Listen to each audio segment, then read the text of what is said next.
अगर आपके घर का साइज छोटा है और आप उस घर के अंदर कुछ चीजों को आगे चल के जब ऐड करते हो जैसे कि sofa, TV unit, coffee table, तो ऐसे में आपका घर जो है वो काफी भरा भरा सा दिखाई देता है, जिस वजह से आपको घर के अंदर काफी कम स्पेस मिलती है और इन चीजों की वजह से घर का लुक भी इतना अच्छा दिखाई नहीं देता है। देखिए दोस्तों, असल में यहाँ पर आपके स्पेस की गलती नहीं है। रूम छोटा होना ये कोई गलत बात नहीं है, पर उसी स्पेस में जब आप गलत तरीके से चीजों को प्लान करते हो, रखते हो, तो उससे आपका घर जो है वो काफी छोटा दिखाई देता है। अगर आप सेम रूम को देखते हो, एग्जांपल के लिए सेम एरिया वाले अगर आप दो रूम देखते हो, तो पहले में आपको ये फर्क पता चलता है कि यहाँ पर चीजों को गलत तरीके से रखने की वजह से रूम का साइज जो है वो छोटा दिखाई देता है। वहीं पर अगर आप सही लेआउट और स्मार्ट प्लानिंग का इस्तेमाल करते हो तो दूसरा रूम आपको काफी ज्यादा खुला, बड़ा और बहुत ही अच्छा दिखाई देगा। तो चलिए आज के इस वीडियो में हम इन्हीं चीजों के बारे में जानते हैं कि वो कौन कौन सी चीजें हैं जिनकी मदद से हम अपने घर को काफी शानदार तरीके से डेकोरेट कर सकते हैं, हमें काफी ज्यादा स्पेस मिलेगा, यानी कि हमारा घर तुरंत खुला खुला, साफ और बड़ा दिखाई देगा, वो भी बिना ज्यादा पैसे खर्च किए। बल्कि जो चीजें आप लगवाने वाले हो वो अगर आप सही तरीके से लगाते हो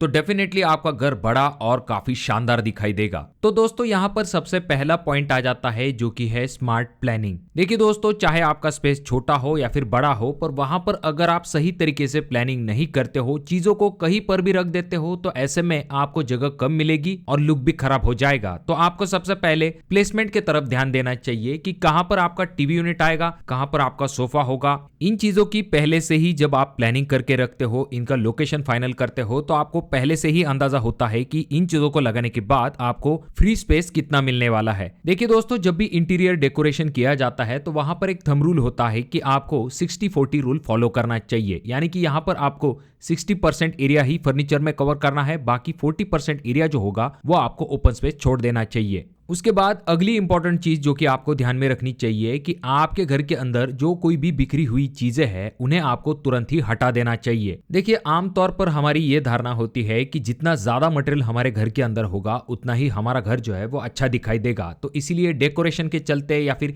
इस्तेमाल के लिए हम बहुत सारी चीजें अपने रूम के अंदर डालते जाते हैं। तो इस तरह की बिना काम की जो चीजें होती है, बिखरी हुई चीजें होती है, उन्हें आपको अपने लिविंग रूम के अंदर से या फिर अपने बेडरूम के अंदर से हटा देना है, जिससे कि आपका रूम जो है वो थोड़ा सा ओपन दिखाई देता है। अब बात करते हैं नेक्स्ट पॉइंट के बारे में जो कि है फर्नीचर। देखिए दोस्तों, जो स्मॉल रूम होते हैं वहां पर आपको चीज ये ध्यान में रखनी है कि भारी भरकम फर्नीचर को आपको अवॉइड करना चाहिए। जैसे कि बहुत बार लोग क्या करते हैं, छोटे रूम के अंदर काफी बल्कि सोफा को लगा देते हैं, जिस वजह से रूम का साइज काफी छोटा दिखाई देता है। ये सोफा रूम के हिसाब से बिल्कुल भी सूट नहीं होता है, ये आपके रूम का लुक जो है वो कंप्लीटली डाउन कर देता है। तो इसके बजाय आपको क्या करना चाहिए, पतला हल्का सोफे का जो डिजाइन होता है उसे सिलेक्ट करना चाहिए। उसके बाद फर्नीचर में और एक इंपॉर्टेंट चीज आपको ध्यान में रखनी चाहिए, वो है फर्नीचर लेग्स के बारे में। जब भी आप फ्लोर से चिपका हुआ फर्नीचर बनाते हो तो इससे आपका फर्श जो है वो छुप जाता है, जिससे कि स्पेस कम दिखाई देता है। जैसे कि आप इस पहले सोफा को देख सकते हो, ये जमीन से काफी चिपका हुआ है, जिस वजह से फ्लोर बहुत ही कम दिखाई देता है। ऐसे में आपको स्पेस जो है वो कम दिखाई देती है।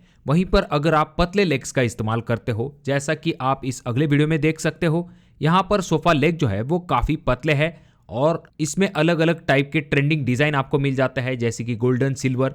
तो इस तरह के लेग्स को जब लगाया जाता है तो फ्लोर का थोड़ा सा एरिया जो है वो दिखाई देता है, तो इससे आपका रूम जो है बड़ा दिखाई देने में मदद मिलती है। तो ऐसी छोटी छोटी चीजें करके आप अपने फ्लोर का साइज जो है वो बड़ा दिखा सकते हो। जैसे कि और एक चीज आ जाती है जो कि है फ्लोटिंग फर्नीचर। एग्जाम्पल के लिए आपका जो टीवी यूनिट होता है उसका जो कंसोल होता है वो आप डायरेक्टली फ्लोर से टच करने के बजाय अगर फ्लोर से थोड़ा सा ऊपर के तरफ दिखाते हो तो इससे नीचे की फ्लोरिंग दिखाई देगी और आपका स्पेस जो है वो बड़ा दिखाई देगा। तो इस तरह की ट्रिक्स करके आप अपने स्पेस को थोड़ा बड़ा दिखा सकते हो। उसके बाद बहुत सारे लोग कॉफी टेबल का इस्तेमाल करते हैं। अब इन कॉफी टेबल में गलती ये होती है कि काफी बड़े और भारी भरकम कॉफी टेबल का अगर आप स्मॉल स्पेस में इस्तेमाल करते हो तो इससे आपका टीवी यूनिट और सोफा, इन दोनों के बीच का जो स्पेस है वो पूरी तरह से भर जाएगा। तो इसके बजाय आप क्या कर सकते हो, छोटे कॉफी टेबल का इस्तेमाल कर सकते हो, और अगर आपको चाहिए तो ऐसे में जब जरूरी है तभी आप उसे बीच में रख सकते हो, या फिर अगर जरूरत नहीं है तो आप उसे एक साइड में रख सकते हो। इसका फायदा यह होगा कि आपका जो टीवी यूनिट और सोफा है, इन दोनों के बीच में आपको काफी बड़ा स्पेस जो है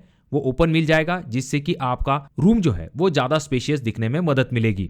अब दोस्तों अगला इंपॉर्टेंट पॉइंट आ जाता है जो कि है फ्लोरिंग के रिलेटेड। अगर आपका घर बन रहा है, ऐसे में आप क्या कर सकते हो, फ्लोरिंग के लिए लाइट शेड वाली जो टाइल्स आती है, खास करके व्हाइट बेस वाली, जिनके ऊपर काफी थिन डिजाइन पैटर्न बने हुए होते हैं, आप उनका इस्तेमाल कर सकते हो। दो फायदे आ जाते हैं। सबसे पहली चीज, ये जो व्हाइट कलर होता है तो इन टाइल्स के ऊपर लाइट काफी अच्छे तरीके से रिफ्लेक्ट होती है और स्पेस बड़ा दिखाई देने में मदद मिलती है।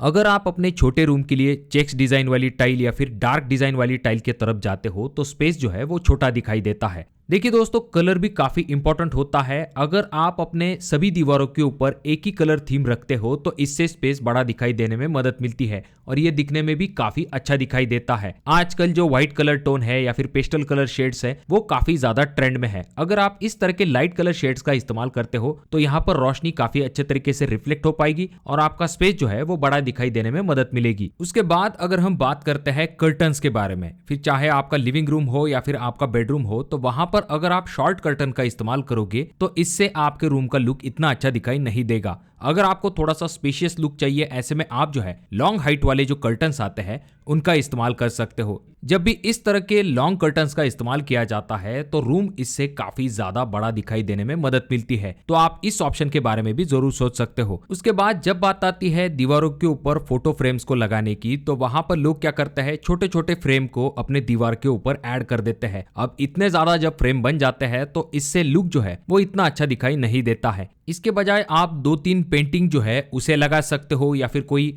वॉल डेकोर आइटम को वहां पर लगा सकते हो, तो इससे आपकी दीवार काफी अच्छी दिखाई देगी। और फाइनल में दो इंपॉर्टेंट चीजें आपको ध्यान में रखनी चाहिए। सबसे पहली चीज तो ये आ जाती है कि जो आपका टीवी यूनिट होगा वहां पर आपको इस चीज के तरफ ध्यान देना है कि काफी बल्कि भरा हुआ आपको टीवी यूनिट नहीं बनाना है। जितना सिंपल और मिनिमलिस्टिक डिजाइन वाला आपका टीवी यूनिट होगा उतना ही वो अच्छा भी दिखाई देगा और आपके स्पेस को बड़ा दिखाने में भी मदद करेगा। और सबसे आखिर में आपके घर की जो थीम है उसे आपको एक समान रखना है। आमतौर पर जो हल्के रंग होते हैं वो छोटे घरों में काफी बेहतर माने जाते हैं। अगर आप ज्यादा डार्क थीम के तरफ जाते हो तो इससे आपके रूम का साइज जो है वो थोड़ा सा छोटा दिखाई दे सकता है, तो इसीलिए आपको थोड़े से लाइट कलर थीम के बारे में जरूर सोचना चाहिए। तो अगर आपके कोई सवाल है या फिर आप किसी टॉपिक के ऊपर वीडियो चाहते हो तो कमेंट बॉक्स में कमेंट जरूर कीजिए। वीडियो अच्छा लगा हो तो जरूर इसे लाइक कर दीजिए, बहुत ज्यादा ही अच्छा लगा हो तो अपने दोस्तों के साथ जरूर शेयर कीजिए।